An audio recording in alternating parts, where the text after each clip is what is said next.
경남 창원 특례시 진해구에 지금 예비 후보자로 등록하신 김종길 후보를 모셨습니다. 여러분 안녕하십니까. 저는 창원시 진해구 이번에 22대 국회의원 예비후보 출마한 김종길입니다. 경력은 많으신데 이번이 그러면 사실상 첫 도전이신 건가요? 2012년도에 처음 도전을 했다가 그 당시 이제 진해시장 한 분하고 이제 야권 단일화라는 명분하에 제가 좀 양보가 됐고 2016년도에 이제 제가 본선에 한번 해서 한 30% 정도 득표를 했더랬습니다. 아, 30%나요? 예. 굉장히 경쟁력 있는 후보신데 예.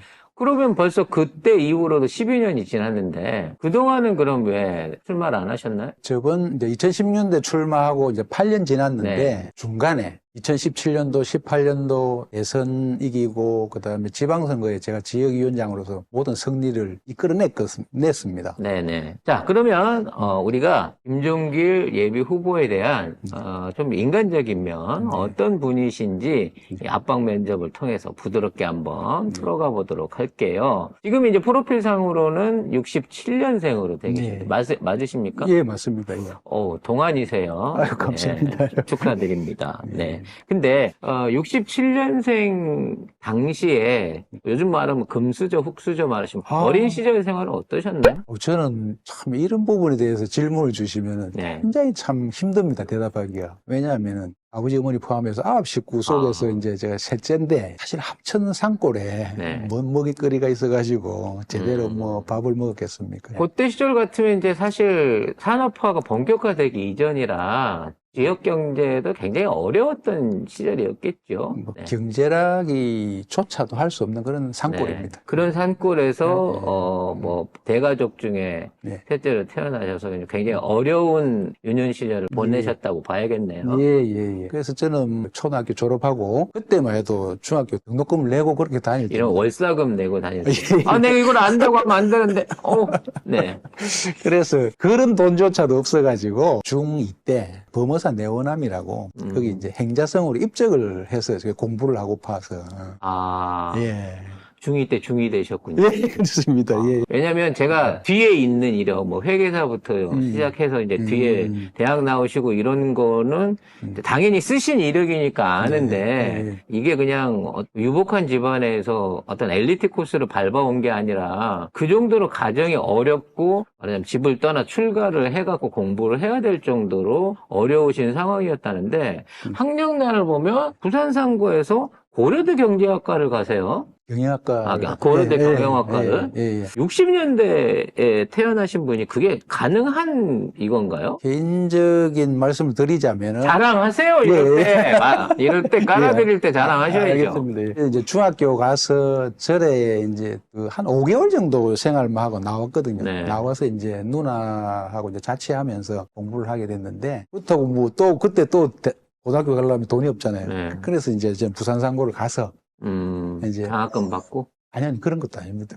그런 은행이나 이런 데 취업하려고? 그렇죠. 그래서 저는 이제 목표가 한국은행 취직하려고 네. 사실 갔었는데 어쨌든 공부를 하다 보니까 야 내가 여기서 이게 멈추면 되겠나 싶어서 욕심이 좀 생긴 거예요. 그 당시에 공부했던 게 사실은 새벽 한 4시 정도 일어나가지고 그 등교하기 전 한 7시까지 그 3시간을 다락방에서 막 하고 공부를 하고 그 시절을 한 1년 했던 것 같아요. 열심히. 그래서 결국은 고려대학교. 네, 고려대 경영학과 갔습니다. 난리 나지 않았어요? 막 프레카드. 학교에서는 난리 났죠. 예. 네. 예, 지금도 뭐 저희 동기들이나 뭐 이렇게 보면은 그래도 잘했다. 뭐 그런 정도 소리 듣습니다. 예. 근데 뭐 타고난 천재시거나 아니, 뭐 이런 거 그런 막 거는 뭐 아닌 것 같고요. 5개월 만에 뭐 천수경부터 화학경까지 다 외워버렸다. 제가 그 얘기 나오는 거예요. 아니 제가 지금 절에 처음 갔는데 그 반야신경을 이렇게 탁 던져주더라고요. 그 외우라는 거예요. 진짜 거짓말하고 2시간 되니까 외워지더라고요. 원래 머리 좋았네. 공부했어야 되네. 아무튼 뭐 그렇게 어려운 생활을 극복하시고 어찌 됐거나 이제 고려대까지 진학을 하셔가지고 회계사가 되셨어요. 예. 이것 또한 대단한 거 아닙니까? 이제 회계사를 본격적으로 이제 하려고 했던 거는 2학년 말부터 이제 시작을 해서 본격적으로 한 1년 채 안 돼서 어쨌든 4학년 때 저는 합격을 좋아, 했습니다. 그런 자랑 좋아요. 네. 그러면 이제 그때부터는 네네. 순탄해지시지 그렇죠. 않았어요? 예, 예. 네. 예, 저는 뭐 어디 가서도 그런 얘기 합니다. 제가 대학교부터는 고생한 게 없다. 대학교 이제 방학 때 네. 한 2달 정도 이렇게 또 그런 데 가서 알바 공장 하시고. 알바를 하고 네. 그리고 이제 2학년 때부터는 다행히 과외를 좀 소개를 해줬어요. 그러니까 아까도 말씀드렸다시피 예, 예. 대학 졸업 전에 이제 회계사를 따셨으니까 네. 좋은데 스카우트도 되시고 그 당시 회계사라 그러면 수요도 그렇죠. 많죠. 저희 한 공급이 200명 적으니까. 뽑을 때니까 네. 지금은 1000명씩 뽑거든요. 그거 같으면 뭐 억대 연봉의 대기업이나 뭐 좋은 변호사나 변호사 사무실이나 이런 쪽으로 가실 것도 같은데 네. 고향을 내려가셨어요? 집사람이 국군 간호사관학교 출신입니다. 제가 이제 대학교 졸업하고 저희는 이제 회계사 장교라는 게 있습니다. 제도가 군을 갔다 오는 게 아, 회계사 그래요? 장교. 예, 예. 법무관처럼 예. 회계사 그렇군요. 이제 출신 중에 20명을 뽑아가지고 관리 회계 장교로 이제 전군에 보내거든요. 그래서 저는 이제 그것 때 뽑혔고 이제 집사람이 부산 통합병원, 저는 이제 부산 군수사에 있을 때고 그때 이제 어떻게 또 눈이 맞아가지고 아. 연애를 하게 된 거예요. 그래서 사랑에 모든 걸 던지기 위해서 부인 곁에 가까이 있기 위해서 그러면 이제 이 와이프 같은 경우에는 이동을 해야 돼요. 후방으로. 순환 네, 순환으로. 네. 거기에 이제 저 이제 처가가 있는데 사실 창원인데 그쪽으로 뭐 가는 게 좋겠다 해서 있다 보니까 그게 이제 회계사 사무실 개업을 하게 되고 뭐. 사랑을 찾아 네, 꿈을 쫓아서 창원으로 내려오셨군요. 어쨌든 저는 가족이 중요하다고 생각합니다. 아, 네. 저는 사실 이 얘기가 듣고 싶은 거예요. 삶의 가치를 어디에 두고 있느냐에 따라서 뭐, 8학군 출신으로 서울대 가서 출세하는 걸 목표로 두는 사람하고, 가족과 가정, 그리고 고향의 소중함을 아는 사람하고는 애양심이라 그럴까요? 책임감 자체가 저는 다르다고 생각하거든요. 네. 그래도 네. 창원에서 회계사 정도 되면 충분히 그 안에서 어느 정도 자리를 잡으셨을 것 같은데, 정치 입문 계기를 보니까 네. 노무현 대통령이 등장을 해요. 네네. 심지어 경상도 진해에서 예. 어떤 인연이 있으신가요? 전 대통령하고는? 예. 노무현 대통령이 사실은 부산 상고 선배이십니다. 예. 그걸로 엮여 있으신 거네요. 그렇죠. 한 23년 정도 이제 선배 되시죠. 어, 근데 이제 뭐 그래서 제가 이제 했다는 건 아니고 처음에 2002년도가 이제 노무현 대통령 바람이 불고 대선을 치러야 되는데 그렇죠. 그 당시만 해도 이 사실은 경남에 민주당 그 지역위원장 하시는 분들이 당에서 돈이 뭐 한 200만 원, 300만 원 내려오면은 지금 자기 활동비 쓰기 바쁠 그런 시기예요. 사실 네. 표 안 나오는 줄 아는데 그러니까요. 누가 그 경상도 예. PK 그쪽 지역의 지역위원장을 당에서라도 제대로 인정이나 해줬을까 싶은 생각도 상식적으로 들긴 합니다만 예. 그러니까 제가 그때 2000년도에 보니까 민주당 이름으로 어느 분이 이제 출마를 한 적이 있어요. 8% 나왔다. 8% 진해에서. 대충 수준이 그 정도네요. 서울대 나왔는데도 불구하고 네. 그렇더라. 그러니까 그런 수준이니까 그 동네가 해줄 수 있는 사람이 별로 없었던 것 같아요. 회계사시고 예. 투명하게 돕기 위해서 네네. 캠프에 합류를 하신 거네요. 예, 그것도 있고 그 당시 또 이제 그 김두관 네. 지금 의원님이 경남 선대 본부장을 하셨어요. 그때 노무현 대통령. 아, 그때부터요. 예, 그러면서 시내에 이제 사람을 찾다 보니까 어떻게 이제 후배라는 걸 또 듣고 회계사라는 듣고 그렇게 오셨어요. 23년 후배를 그럴 때 찾아내는군요. 네. 참 저도 깜짝 놀랐습니다. 네. 토요일 날 만나자 해서 만났는데 결정을 빨리 해달라는 거예요. 할 건지 말 건지를. 안 될 거라고 생각하고 막 던진 거 아닐까요? 그렇겠죠. 예, 네. 예. 그래도 제가 저는 그런 거는 있습니다. 제가 이제 신념이 적어도 이 선배님이 하신다는 일이 올바르다. 지금은 또 이게 변화를 해야 된다. 그러니까 민주당인데도 불구하고 그렇죠. 예, 예. 아주 그냥 토백인데도 불구하고 그렇죠. 예, 예. 네, 심지어 이쪽 지역에서 민주당 하면 돌 맞는 줄 알면서도 맞습니다. 예, 예. 어르신 일을 하는 선배님을 돕겠다는 일념으로 2002년도부터 그러면 네. 본인의 어떤 노력 또는 민주당에 대한 헌신을 시작하신 거네요. 저는 그때 어쨌든 열심히 했습니다. 그리고 그 당시에 사실은 저하고 제가 선대본부장이고 한나라당의 그 선대본부장이 김학송 국회의원이라고 JC 또 선배였어요. 청년회 선배. 그러니까 JC. 제 까마득한 후배가 선배 앞에서 지금 노무현 대통령 그 선거를 하고 있으니까 얼마나 지역적으로 미움을 샀겠습니까? 저도 JC 2000년 회원입니다. 아, 그렇습니까? 저는 네. 97년도. 네. 아우, 제가 일찍 들어가 갔고요. 제가 다 채웠으면 20년 회원 채우고 나올 뻔한 사람이거든요. 예. 순간 숟가락 한번 얹어봤습니다. 아무튼 그럼 2002년도부터 민주당 정치를 하신 거에 반해서 네. 뭐 어떤 분은 경남도지사도 되셨고 심지어 상대 현대본부장도 국회의원이 되셨는데 뭔가 중간에 좀 마가 많이 뜨는 거 아니에요? 거의 한 10년 이상을 아무것도 안 하는 거예요. 예. 저는 그래서 뭐 2002년도에 제가 아까도 말씀드렸듯이 이게 선배님의 어떤 옳은 길에 대해서 그냥 도움을 드린 거다. 그때만 해도 정치에 대한 생각이 크게 없었습니다. 내가 어떻게 출마를 해서 뭐 어떻게 해야 되겠다. 이런 생각들은 해본 적이 별로 없었고, 또 그때만 해도 또 사업을 또 열심히 해야 될 때고, 또 가족도 챙겨야 되고, 이제 또 지역도 챙겨야 되고. 저는 뭐 개인적으로 지역에 엄청 제가 뭐 돈을 벌면은 많이 사실 봉사를 많이 했습니다. 제 보시니까 나름대로. 뭐 중소기업들이나 소상공인 위해 갖고 물론 JC의 어떤 강령이 그런 겁니다만 굉장히 많은 사업들을 하신 걸로 돼 있어요. 뭐 하는 일은 회계사나 뭐 세무 이런 쪽이니까 그런 부분들을 기본적으로 하는 거고 그러지 않고 뭐 진해 희망의 집이라든지 뭐 사회복지법인 진해 종합사회복지법인 뭐 이런데 뭐 감사 그다음에 제가 기부 저는 어쨌든 제가 버는 돈에 뭐 거의 한 뭐 10%가 될 때도 있고 안 될 때도 있지만 뭐 중학교라든지 고등학교라든지 좀 되도록이면 일정 부분을 좀 지출하자, 기부하자 이런 주의입니다. 그래서 그런 부분에 많이 좀 신경을 많이 사실은 썼습니다. 근데 갑자기 이제 본격적으로 국회의원이 되시겠다고 출마한 게 12년이라고 하셨잖아요. 네, 딱 네. 10년 지나서. 예. 그때 출마를 결심하게 된 물론 뭐 그때는 그 후에 단일화가 있었습니다만 특별한 계기가 있으실까요? 사실 이제 2010년도 진해시라는 이제 시가 없어지고 그렇죠. 창원으로 통합이 되면서 그때부터 굉장히 뭐 통합이 되면서 이게 창원, 마산, 진해가 통합이 됐는데 좀 통합의 후유증이 진해는 조금 있었습니다. 예. 오히려 통합이 어떤 역차별 같은 걸 그렇죠. 예. 이제 마산, 창원은 그래도 조금 큰 도시였고, 네. 진해는 작은 도시다 보니까 이게 세 시가 합치면서 조금은 적은 도시가, 인구가 적은 도시가 아무래도 밀리죠. 뭐 네. 우선순위에서 밀리고 이런 부분들 때문에 경제 이런 부분에서도 조금 타격이 왔던 것 같습니다. 그 당시에는. 뭐 그런 부분도 있었고, 또 저 나름대로는 그 당시 이제 어느 정도 제가 하는 일에, 뭐 이 정도면 제가 제 일에서는 어느 정도 성공했다. 그러면 이제는 좀 이런 경험이나 이런 부분들을 가지고 조금 뭐 서민이나 또 나와 비슷한 길을 걸었던 뭐 그런 분, 또 내 미래 세대가 사실은 그런 길을 걷고 있으면 안 되잖아요. 그럼 좀 그런 걸 좀 바꾸고, 어떤 그런 구조를 좀 바꾸고 싶어서, 그래도 제가 조금 뭐 돈은 벌지만은 그걸 그런 데다가 좀 쓰면서 아니면 정치 활동을 통해서 도와드리면 더 좋지 않을까. 네. 그랬는데 네. 그 당시에 단일화 이슈가 생겼었다고 해요. 네. 그거 뭐 간단하게 본인이 이제 양보를 통 큰 양보를 하신 셈인데 당시 양보를 결심하신 거는 뭐 어떤 이유가 있을까요?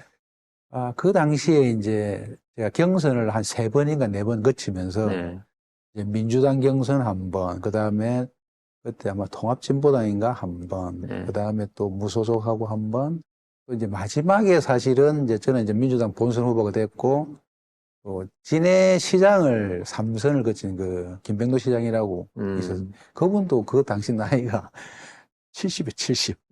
그럼에도 불구하고 이 통합에 대한, 그럼 왜 경선을 안 하고 합의를 보셨어요? 그러니까 이제 경선이라는 걸 했지만 실제 그 네임 밸류가 저는 이제 초짜 신인이고 저기는 삼선 시장이고 예, 그러니까 그 당시에만 지금처럼 예를 들어서 국민 참여 그런 경선 개념에 예를 들어 선거인단을 우리가 막 모아가지고 투표를 했다든지 뭐 오로지 뭐 전화로만 하니까 어차피 나중에 본선 가면 이름 있는 사람이 유리하니까 양보해라 뭐 비슷한 압력이 있었겠네요. 압력이 많았습니다. 그 당시 시의원들한테는 민주당 시의원들조차도 투표를 못 하겠다고. 이게 연판장이라고 혹시 들어봤습니까? 이게 민주당이라고 하는데 이게 꼭 이게 정치 그 시즌이 되면 이게 선거 시즌 내지는 이게 공천 시즌이 되면 이거 뭐 룰이고 나발이고 없어지는 이거는 여야가 크게 다르지 않은 것 같아요. 그래서 정확한 룰, 공정한 룰, 신인과 기성 정치인이 제대로 이걸 다뤄볼 수 있는 룰들이 만들어져야 된다는 얘기가 나오는 거고, 그래서 지금 우리 김종인 후보가 저희 방송에 있는 게 아닌가라는 생각도 듭니다. 아무튼 뭐 그때는 좀 오래됐으니까 그랬다고 치고, 네네. 지난번에 우리 문재인 대통령이 있었던 21대 국회에서는 네. 아예 그 경선도 못 해보셨다고. 예, 예. 네. 저는 이제 제가 2016년도 이제 단독으로 이제 출마해서 그때는 이제 30% 얻었는데 그 당시에 또 지역에는, 우리 지역에는 안철수 바람이 또 그렇게 많이 불었어요.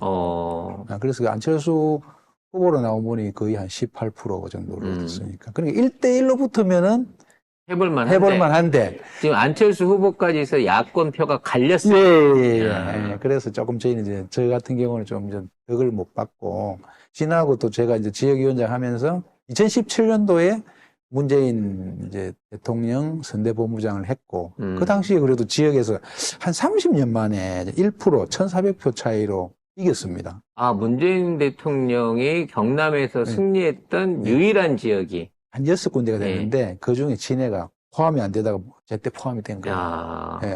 쉽게 말해서, 경남 지역 안에서, 문재인 대통령의 표를 더 많이 받아낸 지역 중에 한 군데가 진해였던 거고요. 예, 그렇습니다. 그 역할의 중심에는 역시 김정일 후보가 있었고. 그럼 충분히 본선 경쟁력은 증명된 것 같은데. 그렇죠. 그리고 또 이제 2018년도에는 또 그때는 또 시도의원들, 지방자치. 지방선거죠. 지방선거죠. 예, 지방선거 때는 사실 또 그때는 후보들이 없어가지고. 아니, 이게 민주당 이름 달고 출마를 하려는 사람이 없었어요, 거의. 그래서 제가 제 돈을 들여가지고 정말 우리가 이제 선거구가 시의원이 4군데고요. 도의원이 3군데인데 거기를 돈을 들여가지고 여론조사를 한번 해봤어요. 그러니까 제가 볼 때는 무조건 다 되는 거예요. 후보만 있으면. 그래서 1구, 2구, 3구, 4구 다 후보를 섭외하고 그렇게 해서 후보들을 다 앉혔거든요. 그래서 몇 분이나 당선됐어요? 그래서요. 시의원이 4사람. 4사람이나? 도의원 3명. 거기에 비례 2사람. 아니, 그 정도 되면 현역 국회의원도 못하는 성과를 낸 거 아니에요? 그렇죠. 예. 근데 왜 나중에 정작 국회의원 경선 때는 경선도 못 해보고 낙하산에 밀리신 거예요? 국회의원 선거가 바로 있었던 게 아니고 이제 2018년도 그때만 해도 저희는 이제 또 창원시장, 경남도지사 이 선거를 거의 다 이겼거든요. 아마 진해에서 이만큼 뭐 선거를 많이 이겨본 사람도 없을 겁니다, 아마. 그러네요. 저 지금 들어서 지금 아는 거지. 그 진해에서 창원, 그러니까 마창진 이쪽 안에서 이런 그 야당의 승리가 있었다는 게 왜 기억이 안 나지? 이 정도 같으면 사실상 거의 명량대첩인데. 이제 경남은 늘 하면 이제 뭐 창원, 김해, 뭐 양산 이런 쪽에 이제 포커스를 두다 보니까 진해는 어쨌든 또 창원 속에 진해잖아요. 그러니까 이제 그렇게 그냥 마치 큰 승리인데 찻잔 속의 태풍처럼 눈에 잘 안 띄었군요. 다른 지역하고 같이 섞여 있어가지고. 그 아픔이 사실은 제가 이제 2018년도 그거를 하고 나서 정말 큰 잔치를 하고 딱 있었는데, 그리고 이제 저는 이제 2020년도, 이 기세로. 이제는 뭐 나는 그랜드 슬램 달성이 되겠다. 지역선거 이겼고, 시장 뽑았고, 대통령 이겼고, 지역 이겼고. 나만 되면 되는 거예요. 나만 되면. 원래 이게 그 1루타, 2루타, 3루타 홈런 치는 거 하고 이게 이제 홈런 3루타, 2루타 치고 1루타 치는 거 남은 거하고 이게 많이 다른 건데 사실 안타 한 방만 치면 되는데 거기서 타석을 뺏겨버린 거죠. 그렇죠. 이런 안타까운 일. 왜 그랬대요? 지금 와서 솔직히 한번 얘기해 보시죠. 이유가 뭡니까? 제가 이제 지역위원장 이제 선발하는데 들어가니까 부산에 이제 박모 의원이 뭐 이게 그러니까 영남 쪽에 보니까 그걸 하시는 것 같더라고요. 전체적인 조율을 하는데 박모라 경선이라도 좀 시켜주면 안 되느냐. 저도 제 쪽에 뭐 어쨌든 또 라인도 있고 하니까 내가 보기엔 뭐 선거 전문가신데. 그래가지고 했는데 역시 권력 핵심이 세긴 세더라고요, 보니까. 위에서 누군가가 찍어 내린 사람이 와가지고 후보가 됐다는 거 아니에요? 근데 그 후보가 말하자면 우리가 알고 있는 네. 지금 여러분들이 이름 드시면 잘 아시는 황기철 후보가 왔다는 거 아니에요? 네네. 도와주셨어요? 저는 이제 그리고 나서 네. 제가 이제 11월 달인가 좀 이제 낙심을 하고 있다가 네. 9월 달에 이제 중소기업 기술혁신협회 상금 부회장으로 이제 자리를 옮기셨고. 예. 그래서 못 도와주셨구나. 뭐 사실은 네. 기업 그 협회에서 뭐 기업, 이제, 협회에 가갖고, 뭐, 반나라 일인데, 예. 그거 하시면서 선거운동 돕기는 어려웠을 근데 테지만. 저는 이제 대신에 이제 제가 이제 어쨌든 같이 했던 이제 에이, 그게, 그래도. 그런 분들 뭐 운전수가 바뀌었는데 차가 똑같이 나가나요? 하여튼 그 친구들한테 가서 사실은 캠프 그래서 떨어진 거잖아요, 그 분이 결국은. 그러니까 그 좋은 조건에도 불구하고 네. 사실은 뭐 시도위원회 뭐 창원시장에 경남도지사 뭐 대통령까지 다 여당이잖아요. 네. 그래도 안 되더라고요. 그래도, 예, 갑자기 떨어진 낙하산으로는 네. 결국은 당선이 안 됐다는 거. 참 안타까운 얘기네요. 그렇죠. 예. 이겨야 될 선거를 음. 저는 볼 때는 이기지 못했다고 봅니다. 그래서 지금 절치부심 4년을 기다려 오셨고, 네. 진짜 경교롭게도 그 당시에 낙하산 후보로 왔었던 황기철 후보가 또 예비 후보로 등록이 돼 있는 상태에서 뭐 경선을 하게 될지 어쩔지 심사를 지금 네. 앞두고 있는 상황이시라는 거잖아요. 네네. 참, 리벤지 매치라고 하기에도 억울한 게 지난번에 싸워보지도 못했어요. 그렇죠. 네. 이번에만큼은 네. 뭐 제대로 된 자웅을 겨뤄볼 수 있을 것 같습니다만, 네. 제가 이제 상대 후보를 비난하자는 건 아니고요. 그동안 뭐 진해에서만 지금 말씀하신 것만 계산해보다 한 40년 넘는 거 아니에요? 30년 정도 되죠. 네. 창원, 진해, 그러니까 창원으로 통합되기 전부터 한 30년 이상을 지금 쭉 토박이로서 20년 넘게 민주당 활동을 해오셨고, 그냥 단순하게 열심히 열정적으로 하신 것 뿐만 아니라, 사실 성과도 엄청 거두신 거네요. 네네네. 그리고 2번의 양보도 있으셨고요. 이번에는 양보하시면 안 될 것 같은데. 안 그래도 우리 이제 저를 잘 아는 유권자들이 그 얘기를 하더라고요. 네. 이번에는 양보하면 안 됩니다. 그리고, 네. 후보님. 네. 나이 적지 않아, 이제. 저는 우리 집 황기철 후보는 69이 다 돼가는. 황기철 후보는 70이라고 치고, 그분은 한 번 회복이나 하고 70이잖아요. 선거에 싸워보기라도 하고. 네. 그 노병한테 뭐 마지막 기회를 주기 위해서 절대 양보하거나 그러실 생각 없으신 거잖아요. 없습니다, 지금은. 당당하게 룰로서 경쟁해가지고 이기시고 나면 본선에 진출하시기만 하면 당선될 가능성 어느 정도 보십니까? 저는 이번 선거에는 민주당이 또 저가 충분히 이길 거라고 봅니다. 왜냐하면 진짜 마창진을 비롯한 영남 벨트에서 네네. 민주당 후보들이 약진할 수 있는 진짜 좋은 기회 아니겠습니까? 맞습니다. 이번이? 지금 아마 연말에 당 지지도가 나오는데 진해는 5대5 비슷하더라고요. 현재까지는 네. 5대5. 네. 대신 이제 거기에 이제 인물이 확정이 되고, 네. 진짜 PK에서 조직 가지신 분이 있다 그러면 좀 이상하지만, 실제적으로, 충분히 이길 수 있는 조직을 갖추고 계신 지금 후보이신 것 같아요. 네.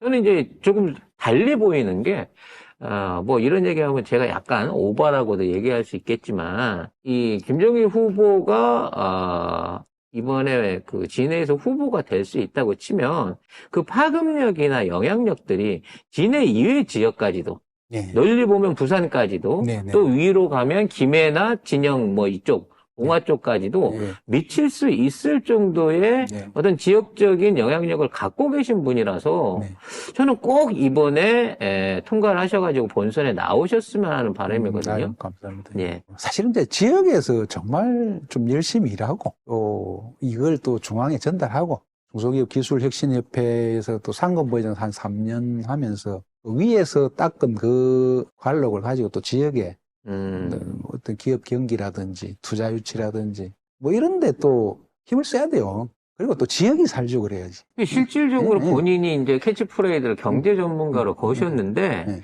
윤석열 같은 전혀 모르는 경제 전문가나 아니, 내가 압수수색해봐서 내가 조선소를 잘 알아야 하는 네네. 우리 한뚜껑 같은 형태의 경제개발가가 아니에요, 이분은. 네네. 실제로 진해 부산 창원의 발전의 시작, 그러니까 경제개발의 과정을 보아오신 산 증인이면서 그 안에서 회계를 하셨으니까. 네네네. 재정에 관한 모든 것들, 재정의 흐름, 네. 그리고 그게 어떤 영향을 미치는지를 알고 있는 진짜 전문가 같으시거든요. 예, 예. 그래서 진짜 이런 분이 이 중심이 돼갖고 앞으로 지역 경제, 그러니까 솔직히 부산 경남이 예전 같지 않지 않습니까? 네, 한참 네. 산업화 시절하고 같지 않잖아요. 이런 상황에서 뭔가 다른 부산, 우리가 앞으로 생각하고 있는 뭐 메가시티라든지 네, 네, 네. 또 제가 제일 좋아하는 게 이제 북극 항로 시대, 네. 인류의 중심 뭐 이런 것들을 제일 저는 개인적으로 좋아하는데 네. 아마 이런 것들을 이뤄내시는데 큰 도움이 되실 수 있을 것 같습니다. 네. 지금 있는 상황에서 이제 왜냐하면 예비 후보신 상황에서 뭐 지역 공약에 대한 부분을 세세하게 물어보기는 그렇고요. 만일 그 세세한 공약들이 여러분이 궁금해지신다면 경선 확정되고 네. 뭐 경선 직전이나 경선 직후 승리하신 후에 다시 한번 들어볼 기회를 가지도록 하겠습니다만 네. 그래도 나오셨으니까 네네. 자, 맞춤형 우리 진해시의 맞춤형 어떤 본인만의 전략이 있다고 하면 간단하게 소개를 좀 부탁드릴게요. 진해는 지금 이제 그 부산 진해 신항하고 그다음에 이제 2029년도 지어지는 가덕도 신공항 그리고 옛날 우리 6대 부지에 첨단 연구 단지가 있습니다. 아마 이 세 가지가 산업 기반이 돼 가지고 이것을 잘 활용을 하면은 엄청 지금 진해가 도약을 할 수 있어요. 그래서 제가 캐치프레이즈로 진해 혁신이라는 용어를 쓰는 이유 중에 하나가 한 14년 동안 통합되고 나서 좀 하락 추세였는데 이걸 결국은 뒤집으려면 혁신을 하지 않으면 뒤집어지지 않거든요. 어쨌든 세계가 기반이 돼가지고 물류, 그다음 항공물류, 그다음에 우리 신항물류, 그다음에 연구소에 이걸 사업화를 위한 뭐 첨단 벤처, 타운 조성 뭐 이런 부분, 그다음에 교통도 혁신해야 되고 뭐 이런 부분들을 잘 어우러져서 결국은 옛날 진해 시장 같은 국회의원 늘 그러니까 가까이 있고 현안을 정확하게 바로 조치하고 그에 대한 뭐 중앙정부나 지방정부 지원을 이끌어낼 수 팔로우를 있는 하고 이런 국회의원 역할이 진짜 필요하다. 진해를 위한 회계사, 경영 고문의 역할을 하시는 분이시네요. 아, 이런 것들을 지역 주민들이 좀 알아주셔야. 그랬으면 좋겠습니다. 네, 그냥 정치인 이빨, 뭐, 다리 지어주겠다, 무슨 공항에서 고속철 놔주겠다, 이런 얘기만 하는 정치인이 아니고, 제대로 된 지역 경제 발전을 시킬 수 있고, 또 이 노하우를 통해서 대한민국 전체에서 어떤 뭐 재정 기획이라든지 또는 감사에 대한 부분 안에서 전문성을 발휘할 수 있는 이런 분이 반드시 후보가 되고 나중에 국회에 진출하셨으면 하는 바람입니다. 자, 오늘 이제 말씀하신 내용들을 여러분이 쭉 들으시면 이거를 이제 선거에 관련된 후보자의 얘기로 듣지 마시고요. 처음엔 약간 인간 시대처럼 들으시고 두 번째는 현재 지금까지 있어 왔던 경상도 지역 또는 민주당의 지역 안에서의 공천 행태라든지 그리고 그로 인한 지역의 진짜 인재들이 발굴되지 못하는 현실에 대한 일종의 비판의 어떤 방송으로서 저는 오히려 받아들여 주셨으면 좋겠어요. 왜냐하면 일을 잘할 수 있는 사람보다는 뭐 유명도라든지 아니면 당내에서 또는 뭐 현실 권력하고 연결되어 있는 고리들을 통해 가지고 이러한 그 공천이라든지 인물이 결정이 된다고 하면 그 지역은요 영원히 실질적인 발전을 해낼 수 없는 중앙정부에게 끌려다니는 형태로밖에 존재할 수 없습니다. 그 점을 타파해 주실 후보로 우리 김종길 예비 후보가 꼭 본선에 올라가시길 바라겠고요. 그때 되면 다시 한번 구체적인 지역 공약 그리고 앞으로 국회에 진출하셔서 하시고 싶은 개혁들에 대한 말씀을 한 번 더 들어볼 기회가 있으면 좋을 것 같습니다. 자, 마지막으로 많은 분들이 김종길 후보자가 운영하고 있는 여기 유튜브가 있으시대요. 네, 유튜브 이름이 뭐죠? 김종길 진해 로드 TV입니다. 김종길 의도 아니고 그냥 김종길 진해 로드 TV. TV입니다. 예. 제가 자막으로 여기 밑에다 쫙 깔아드릴 테니까 김종길 진해 로드 TV 보시면 오늘 이 방송도 올라가 있겠습니다만 아마 다양한 지역 공약들과 지역민들을 위한 어떤 그 준비들 그리고 그동안 해오셨던 여러 가지 얘기들을 유튜브를 통해서 많이 보실 수 있을 거라고 생각합니다. 자, 많은 분들 보러 오시라고 채널 자랑과 함께 인사 말씀 유권자들에게 한 말씩 해주시기 바랄게요. 네, 저는 진해에 와서 30년째 터전을 잡고 지금 일을 하고 있습니다. 또 일을 하면서 정치를 하면서 어떻게든 진해 경제를 한번 살려보려고 애를 쓰고 있습니다. 이번에 마지막으로 정말 그 힘을 쏟아서 예비 후보로 등록하고 반드시 좀 당선돼서 우리 진해가 원하는 사람, 제가 진해를 좀 위해서 일할 수 있게 우리 한번 힘을 받쳐주셨으면 정말 감사드리겠습니다. 열심히 한번 해보겠습니다. 네, 기대됩니다. 네. 자, 간단한 것 같지만 50분 가까이 압박 면접을 해봤습니다. 네. 어떻게 기대하신 것보다는 좀 엉뚱한 얘기를 하신 것 같은 느낌도 있으실 건데, 저는 오히려 이런 그 김종길 후보님의, 예비 후보님의 진솔한 얘기들이 뭐 실적이나 뭐 정치인의 공약이 그 선택받는 기준은 아니거든요. 네. 진해 지역 주민들이라든지 또는 이 정치 신인을 바라보시는 새로운 정치 신인의 등장을 바라는 많은 민주당의 지지자분들이 아마 직접 간접적으로 성원을 보내주실 거라고 생각을 합니다. 네. 네, 긴 시간 참여해 주셔서 감사하고요. 네. 네, 경선 확정 이후에 꼭 한번 다시 모시도록 알겠습니다. 하겠습니다. 감사합니다. 예, 고맙습니다.